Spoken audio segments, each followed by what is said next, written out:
Hey everybody, welcome to the 310 QuickPod. I am here with my good friend Neil Lennertz. We are so excited to talk about this, and I say we, meaning I have been so excited to get here with you to schedule this conversation, which, by the way, was born out of a goals meeting. We got together to talk about goals, and I got more fired up than you did. I was like doing handsprings while we were doing this thing. It was so fun to sit down together, and we had just touched on 3 or 4 things that were so exciting, and here it is. We are sitting here. We're going to bring the world, the entire world, into this. I think this one's really going to go big. Looking forward. No pressure. Hey, and go. No. Be exciting. That's right. Well, let's give you an introduction to us, even our people who might not know you. You frequent the 5:30, 6:30 classes here at CrossFit 310. Why don't you talk about how'd you get to 310? It's a good question. Then start off where I used to do playing polo and a lot of activities, and at some point I thought that I didn't want to continue on with that, but I wanted to have some kind of activity that would be fairly physical. And as I'm getting older, I wanted to be able to keep moving around and have something exciting to do.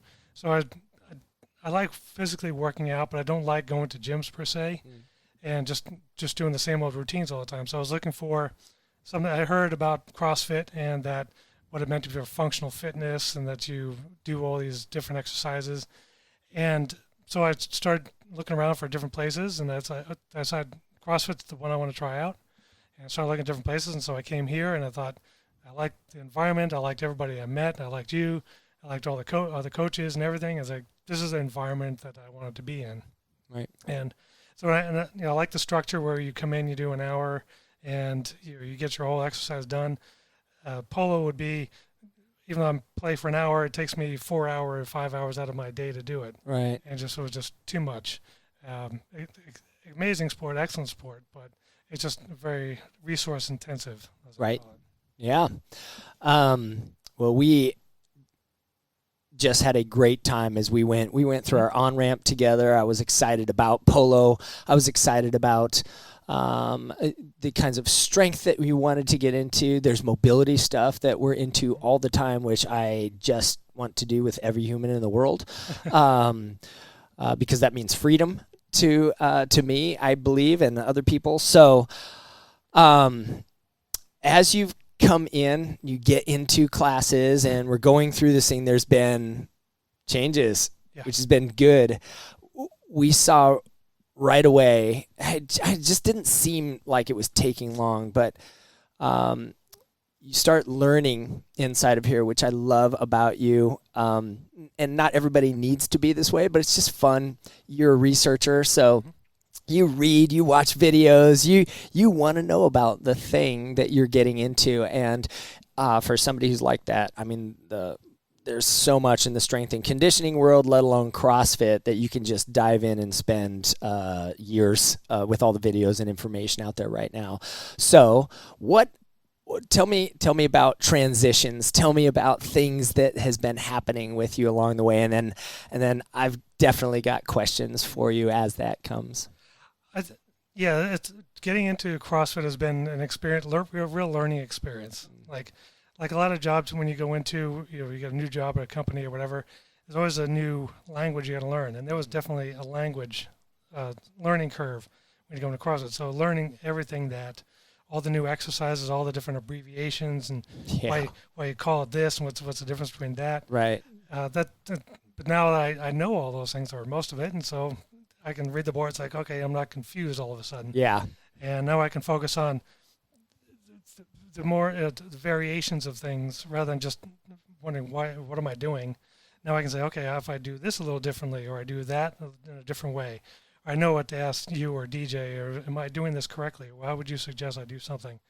Or if I watch a video online and it's like, how do I do like a kettlebell whatever, and do it properly. So I can have a better appreciation of what they're saying.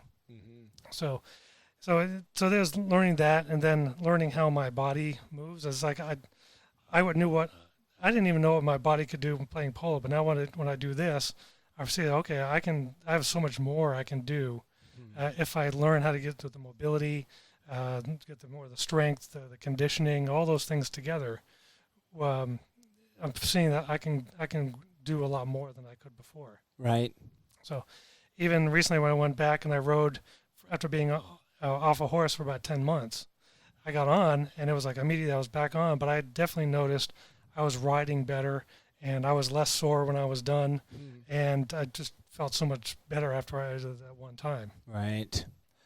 Yeah, recovery is definitely something that I would say a lot of people aren't thinking about inside of here, that when you go into a system and a regularity, that one of the things that your body learns how to do is recover from the work that you do. And there's this fine line of too much work so that there's not enough recovery, but over time, the ability to recover from an event is such a valuable thing.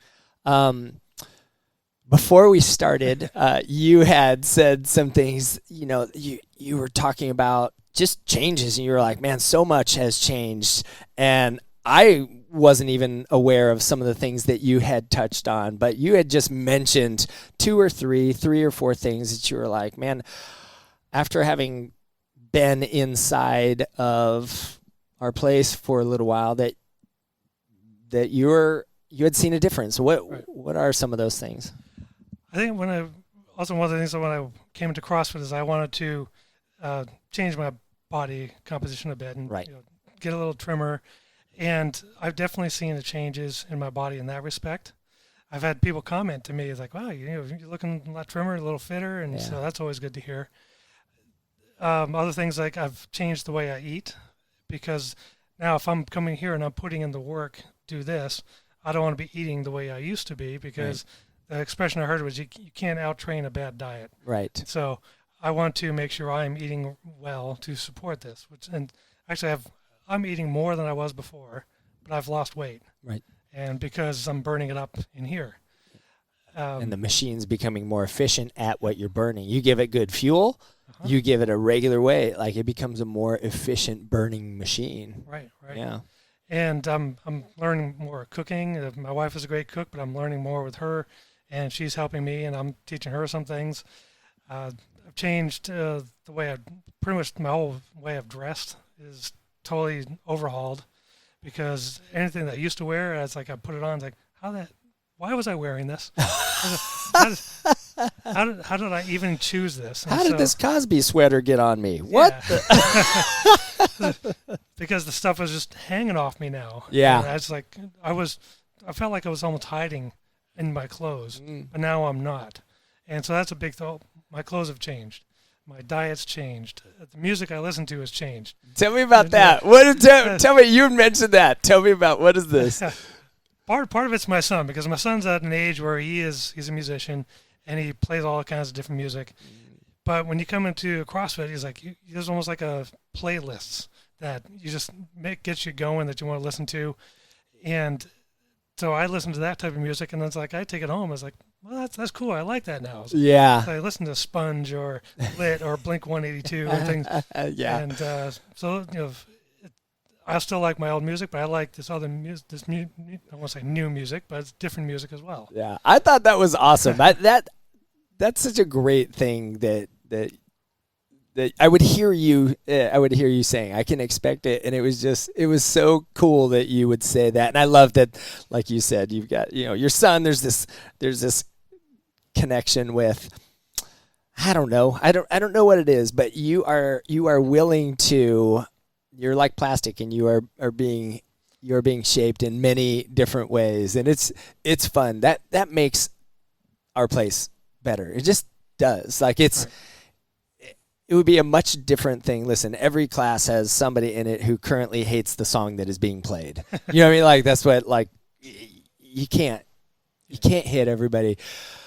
But there's also somebody who will wear that on their visage and express that, and that's tough. So I just appreciate that you would even associate, oh man, that this great thing that is impacting you and you're having fun with people, which is so fun. And there's so many people that you work out with that enjoy working out with you. Like I think of James McNamara talking about you, and it's fun. But you associating that also with a song, and then that song now is reframed for you.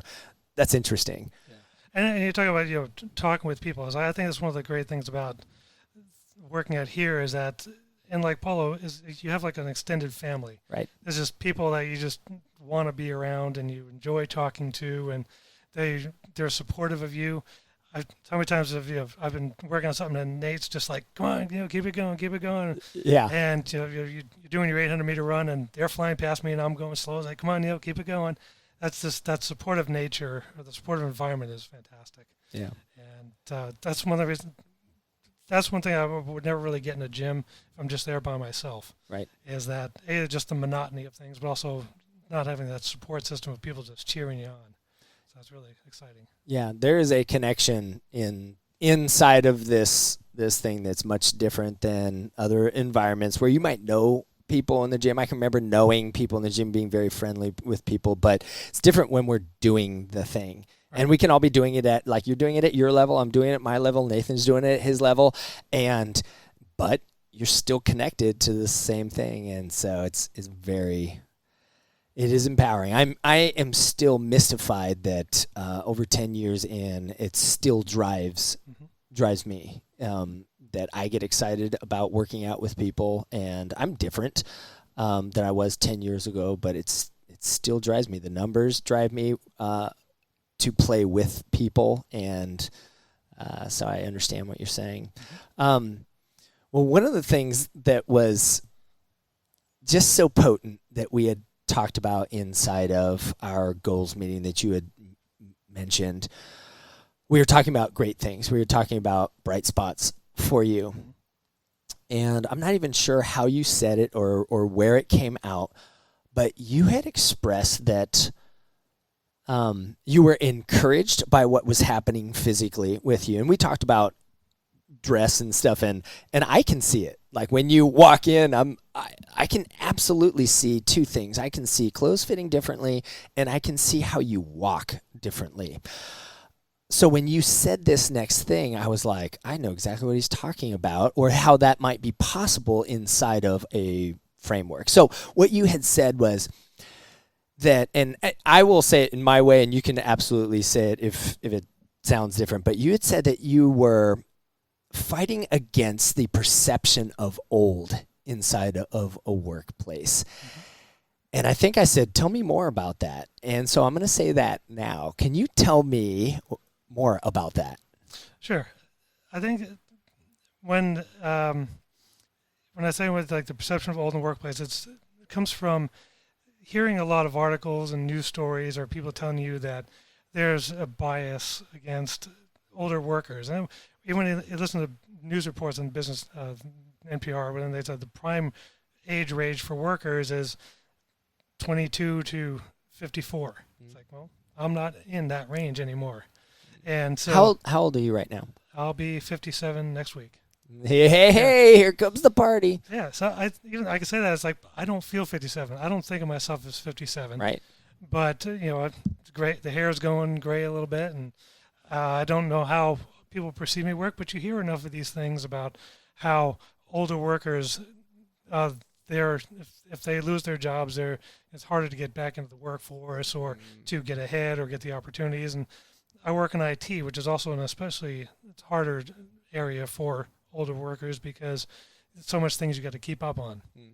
So not that I feel old, but it's like, I don't know how other people view me at work, but I wanted to make sure that when I come in, I'm not trying to look young. I'm trying to look good for how old I am. Yeah. So I want to dress better, just a little more stylish. I want to feel more confident in the way I work, the way I look, and the way I carry myself, and just to have more energy around the workplace, and just in general.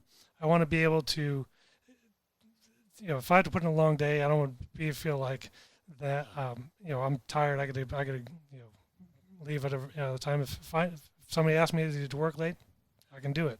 Right. Or that I don't give the perception that that I'm not up for the job. Yes. Yeah. That's good. I'm intrigued, even again coming back to like the dress and the physicality that goes into even decisions. But you're right. Like, I got gray and white hair everywhere. I am so immature with my thinking that sometimes I dumb myself down a little bit. But and I think that I'm like, I don't think of myself as 45 on many days as well. However, I say this a lot, and I'm really thankful for my age, and I'm a little excited to be on the older end of the spectrum. And one of those reasons why is there's a physicality to us that not all of our friends get to enjoy. Just the physicality, the nature of physicality, when you move well and the way that you stand and the way that you walk says something to people. It just does. Not that we would advertise that. That's not the guy that you're like. That's not the guy that I want to be either. But when you're around people, there's a sense of that. And even like, as things come up and fashions changes, if you are not physically able, right? Like there's just, you can put things on and it may be current, but you can't pull it off. Do you know what I mean? Like it's not, and it's just an interesting idea. Again, I don't think that I'm not going to put that on any sign inside of here. It's just an interesting conversation. It just exists inside of us, and that is not the most important thing. Like what we look like inside of here is not the thing that is addressed right away. It's not aesthetics. Really movement and vitality, and we are pushing towards feeling vibrant and feeling like you can work all day and up to the task, whether it's in the gym or outside of the gym. That is for sure the thing. But man, we all want to lose 10, 15 pounds to look better naked and feel great in what we're wearing. So we don't want to also throw that out either. So this conversation is just so good. And it just is like young at heart comes with some of these things. If you feel pigeonholed into something because you are not able to move, that can feel a certain way, and you can get pigeonholed into that. But it's just interesting to have choices like this. And you'd mentioned that some of your friends had recognized that, and they're like, hey, yeah, you're doing something, Yeah. And I think that it also changed my attitude a lot about I tend to be more of a reserve, shy, if you want to call it that, or I wouldn't put myself out there for a lot of conversational or group things. But recently we just had when you mentioned the word vitality, we have the Vitality Health Program. Yes. And we just had a June workout challenge.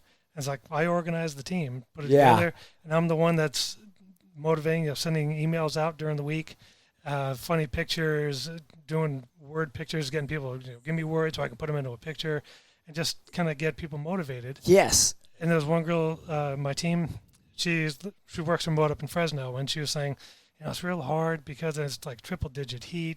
I get headaches. I don't want to work out. And so I told her how that I started taking more of electrolytes after working out because that helps me.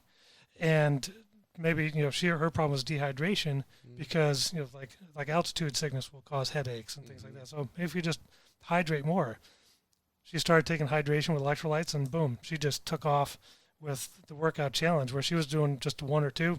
She ended up like one of the higher performers in the team. I feel really good about that. Yes, I could motivate somebody to do that with just the things I learned being here. Yeah, well, and again, it is, gosh, that's so exciting. You told me that, and I'm just getting all fired up because it's what I want to do. It's what we want to do with people here. We want to have people discover something and enjoy it so much that they might hand it off to somebody else for sure, which is exactly what you did. Not only are you like, you weren't the person in that challenge who needed to be motivated. You were motivating others. And then it sounds like she sure has the potential to motivate somebody else, because somebody else might look at her and be like, what is going on? And it's just great.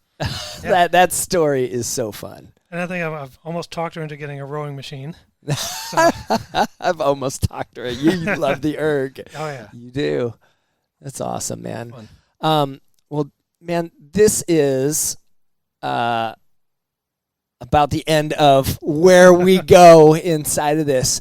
For sure, we've got more to talk about. I might have to drag you over to the 310 podcast and have a longer conversation. Sure. But for the QuickPod, this was so fun and awesome to just exchange all of this stuff. Thank you for bringing even just this idea that I might be able to talk to somebody else about this. And dude, I just have such a good time with you. Thank you so much for coming. You.